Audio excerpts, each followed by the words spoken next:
Hi అండి. Welcome back to our channel Salma Kuwait vlogs. ఈ sweet recipe పేరు గరీబా అంటారండి. పిస్తా పప్పుని మిక్సీ పట్టి మధ్యలో కొద్ది కొద్దిగా పెడతామండి. పాలకోవాలాగా చాలా టేస్టీగా ఉంటాయండి ఈ రెసిపీ. అంతే కదండి, రంజాన్ స్పెషల్గా మా ఇంట్లో చాలా రకాల రెసిపీస్ తయారు చేసామండి. ఈ వీడియోలో చూద్దాం రండి. అంతకన్నా ముందు మీరు ఫస్ట్ టైం నా వీడియో చూస్తే నా ఛానల్ని సపోర్ట్ చేసి సబ్స్క్రైబ్ చేయండి. మీ తరఫు నుంచి ఒక లైక్ ఇవ్వండి ఫ్రెండ్స్. ఈ స్వీట్ రెసిపీ పేరు జిల్లాష్ అంటారు. ఇవి కూడా మేము చేస్తామండి. ఈరోజు ఈ స్వీట్ రెసిపీ తయారు చేసామండి. చూడండి ఫ్రెండ్స్, రెండు రకాలుగా పిస్తా పప్పుని మిక్సీ పట్టి స్వీట్ రెసిపీ తయారు చేసామండి ఒక రకం. అలాగే వాల్నట్స్, అక్రోట్స్ అండి మిక్సీ పట్టి రెండో రకం స్వీట్ రెసిపీ. ఇలాగే దీంతోనే రెండో రకం కూడా తయారు చేసామండి. పార్టీలకి ఫంక్షన్లకి చేయమంటా ఉంటారు. ఇవే కదండి, ఇంకా చాలా రెసిపీస్ చేస్తున్నాం 4 రోజుల నుంచి. ఇటు ఇంట్లో పని కూడా చేసుకోవాలండి. పనంతా అయిన తర్వాత ఈ రెసిపీస్ తయారు చేసుకుంటా కూర్చోవాలి. రాత్రి 1 గంట 2 అవుతుందండి ఒక్కొక్కసారి అయితే. రంజాన్ నెలలో అయితే చాలా పని ఉంటుందండి. మీకు నా వీడియో నచ్చితే ఒక లైక్ ఇచ్చి నా ఛానల్ని సపోర్ట్ చేసి సబ్స్క్రైబ్ చేయడం మర్చిపోవద్దు ఫ్రెండ్స్. వీటిల్ని ఖుబ్బా అంటారండి. చికెన్ లాలీపాప్ అనొచ్చు. చికెన్తో తయారు చేస్తారండి. చాలా టేస్ట్గా ఉంటాయి. రంజాన్ నెలలో తప్పకుండా తయారు చేస్తామండి. ఇది దగ్గర 800 ప్యాకెట్లు చేస్తామండి. ఇవి ఎలా చేయాలో ఈ వీడియోలో చూద్దామండి. మచ్చిపూస అన్నం తయారు చేసినప్పుడు కోళ్ళు ఉడకబెట్టుకొని ఇలా కర్రీ ప్రిపేర్ చేసుకోవాలండి. మీకు మచ్చిపూస ఎలా చేయాలో తెలియకపోతే నా ఛానల్లో వీడియో ఉంది, ఒకసారి చెక్ చేయండి. ఈ కర్రీ ఇలా ప్రిపేర్ చేసుకున్న తర్వాత ఇందులోకి జిబెన్ గ్లాస్, చూడండి ఈ క్వాంటిటీకి 2 స్పూన్ల జిబెన్ గ్లాస్ ఇందులో వేసుకొని కలుపుకోవాలండి. 2 స్పూన్ల జిబెన్ గ్లాస్ వేసుకొని బాగా కలుపుకోవాలి.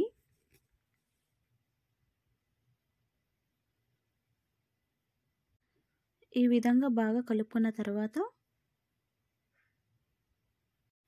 చూడండి ఫ్రెండ్స్, క్లిప్లో చూపించిన ఈ ప్యాకెట్లను తీసుకోవాలండి. తీసుకొని ఓపెన్ చేసి ఇప్పటికి మేము 8 ప్యాకెట్లు చేసామండి. ఇంకా చేస్తున్నాము, సరిపోవని. ఒక్కొక్క ప్యాకెట్లో 10 ఉంటాయండి, లేకపోతే ఒక్కొక్కసారి 12 ఉంటాయి. ఒక దాంట్లో 4 ముక్కలు చేసుకొని మనం జిబెన్ గ్లాస్ వేసి ప్రిపేర్ చేసిన చికెన్ని ఇందులో పెట్టాలండి.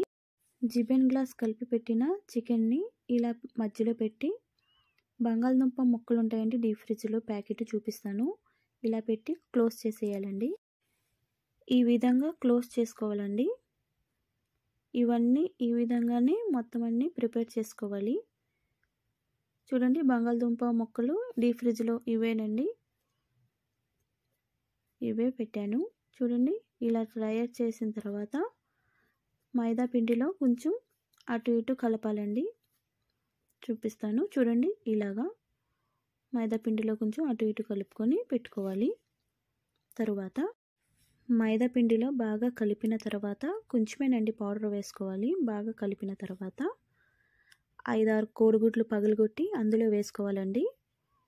చూడండి, అన్నీ ఒకేసారి కదండి, ఒక 5-6 వేసుకొని కలుపుకోవాలి. కలిపి బక్సాన్ పౌడర్లో వేయాలండి. ఇవి చూపిస్తాను, ప్యాకెట్తో సహా చూపిస్తానండి బక్సాన్ పౌడరు.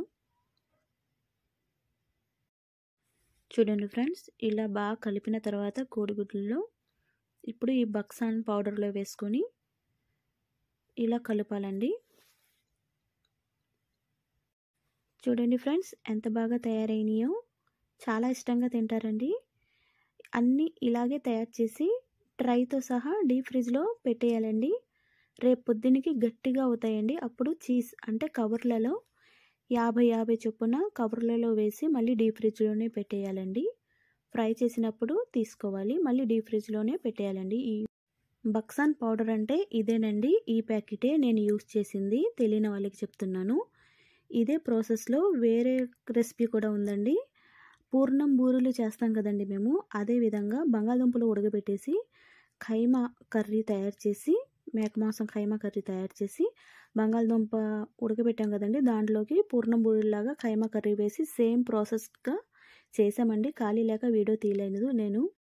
మీకు ఎవరికైనా ఈ ఖుబ్బాలో కర్రీ ఎలా తయారు చేయాలో, ఎలా ప్రిపేర్ చేయాలో చికెన్ కర్రీ మీకు కావాలంటే నాకు కామెంట్ చేయండి, నేను తప్పకుండా వీడియో చేసి పెడతాను. Okay friends, bye, have a nice day. Thanks for watching. Like and comment, subscribe.